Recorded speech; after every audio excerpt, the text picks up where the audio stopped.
தமிழ்நாடு சட்ட பல்கலைக்கழகத்திலே படித்துக் கொண்டிருக்கக்கூடிய 3ஆம் ஆண்டு மாணவர் ரிஷி ஏ குமார். ஏன் எல்லோரும் சட்டம் படிக்க ஆசைப்படுகிறார்கள்? சட்டம் படித்தால் அது எப்படிப்பட்ட ஒரு தைரியத்தை கொடுக்கும் அப்படின்றதுக்கு எடுத்துக்காட்டாக திகழ்ந்து கொண்டிருக்கிறார். ரீசெண்டா சுப்ரீம் கோர்ட் NCERT டெக்ஸ்ட் புக்ல 8th ஸ்டாண்டர்ட் படிக்கக்கூடிய மாணவர்களுடைய டெக்ஸ்ட் புக்ல ஜுடிஷியரி அண்ட் கரப்ஷன் சொல்லி ஒரு சாப்டர். எப்படி இத மாதிரி பாடத்தை வைக்க முடியும் அப்படின்னு உச்சநீதிமன்றம் கடுங்கோபம் கொண்டது. வழக்கறிஞர்கள், சட்டத்தின் மேல் நாட்டம் உள்ளவர்கள் எல்லோருமே இதை எதிர்த்தார்கள். இப்போ அதை குறித்து நாமும் பதிவிட்டிருந்தோம். என்னுடைய கருத்து என்ன அப்படின்னா, கண்டிப்பாக அப்படி ஒரு சாப்டரை வச்சிருக்க கூடாது. NCERT இப்படி ஒரு கேள்வியை கேட்கலாம். பாராளுமன்றத்திலே கரப்ஷன் சொல்லி வைப்பாங்களா? IAS ஆபீசர்கள் மத்தியில கரப்ஷன், IPS ஆபீசர்கள் மத்தியில கரப்ஷன், IFS ஆபீசர்கள் மத்தியில கரப்ஷன் அப்படின்னு சொல்லி அப்படி ஒரு சப்ஜெக்டை வைப்பாங்களா? வைக்க மாட்டாங்க. அப்ப ஜுடிஷியரியை மட்டும் ஏன் செலக்டிவா டார்கெட் பண்ணணும் அப்படின்ற கேள்வி.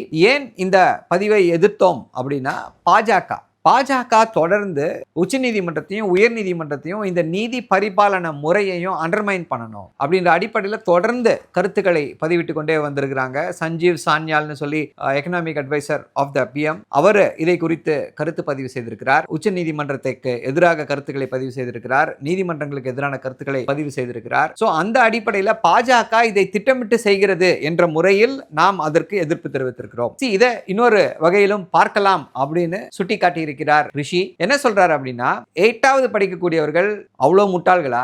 அவங்களுக்கு தெரியாதா நாட்டில் என்ன நடக்குதுன்ட்டு? பாடத்திட்டத்தினால ஜுடிஷியருடைய மாண்பு குறைந்து விடுமா அப்படின்ற ஒரு கேள்வியை எழுப்பியிருக்கார். அது அவருடைய உரிமை, அவருடைய கருத்து. அது மட்டுமல்ல, பாடம் வருவதற்கு காரணமாக இருந்த 3 பேரை பர்மனண்டா பிளாக் லிஸ்ட் பண்ணியிருக்காங்க.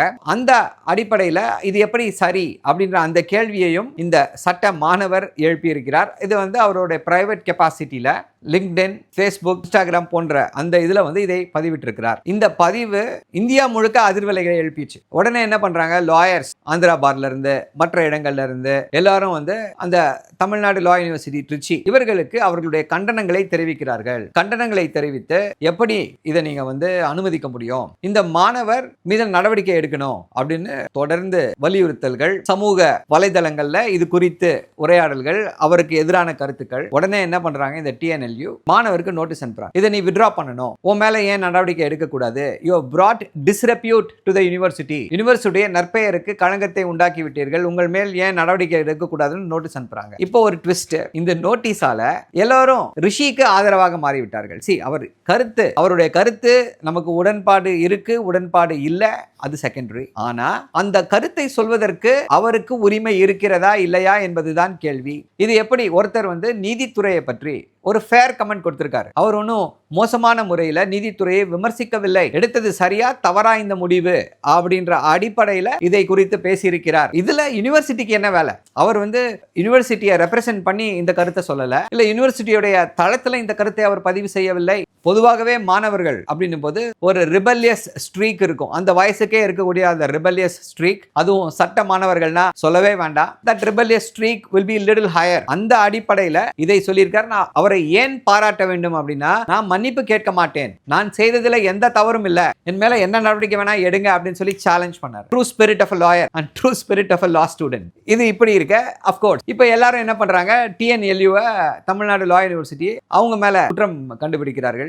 எப்படி நீங்க அவர் மேல எதுக்கு நடவடிக்கை எடுக்கணும், ஏன் நடவடிக்கை எடுக்கணும் அப்படின்னு சொல்லி தொடர்ந்து TNLUக்கு அழுத்தங்கள். முன்னாள் மாணவர்கள் அலுமினை ஆஃப் TNLU அவங்கெல்லாம் ஒரு லெட்டர் அனுப்புறாங்க யூனிவர்சிட்டிக்கு. அதுல அவர்கள் தெளிவாக சொல்கிறார்கள், எப்படி இந்த அவர் பேசினது எப்படி யூனிவர்சிட்டிக்கு டிஸ்ரெப்யூட்டை கொண்டு வந்துச்சு, தயவு செஞ்சு அதை சொல்லுங்க அப்படின்னு அந்த கேள்வியை கேட்கிறாங்க. அதில் இல்லை. அதே போல அந்த யூனிவர்சிட்டியோட ரூல்ஸ் அண்ட் ரெகுலேஷன், மாணவருடைய நடத்தை எப்படி இருக்கணும்னு சொல்லி டிஸ்கிரைப் பண்றாங்க. அதுல there is every student has a right to express his opinion in a fair way அப்படின்னு சொல்லி அந்த ரெகுலேஷன்ஸ் தெளிவாக சொல்லுது. சோ அவருடைய சொந்த கருத்து, அவருக்கு அந்த ஃப்ரீடம் இருக்கு. every student has a freedom to express his opinion அப்படின்ற அந்த உரிமை அவருக்கு இருக்கிறது. சோ அந்த உரிமையின் அடிப்படையில் அவர் இந்த கருத்தை தெரிவித்திருக்கிறார் என்று சொல்லும் பொழுது இதை நீங்கள் ஏற்றுக்கொண்டுதான் ஆக வேண்டும் அப்படின்னு சொல்ல உடனே TNLU மனம் மாறி சரிதான், நாங்கள் இதை ஏற்றுக்கொள்கிறோம் என்று சொல்லி இதை மறுபரிசீலனை செய்து மாணவர் ரிஷி மேல எந்த நடவடிக்கையும் இல்லை அப்படின்னு சொல்லி தெரிவித்திருக்கிறார்கள். இது எல்லாராலும் வரவேற்கப்பட்டிருக்கிறது. மாணவர் ரிஷியுடைய கருத்திலிருந்து நாம் மாறுபட்டாலும் அந்த கருத்தை அவர் சொல்வதற்கு அவருக்கு உரிமை இருக்கிறது. அது மட்டுமல்ல, அந்த கருத்து கரப்ஷன் ஜுடிஷியரியில இருக்கா இல்லையானா கண்டிப்பா இருக்குன்னு சொல்லி உச்சநீதிமன்றமே சொல்லியிருக்கு.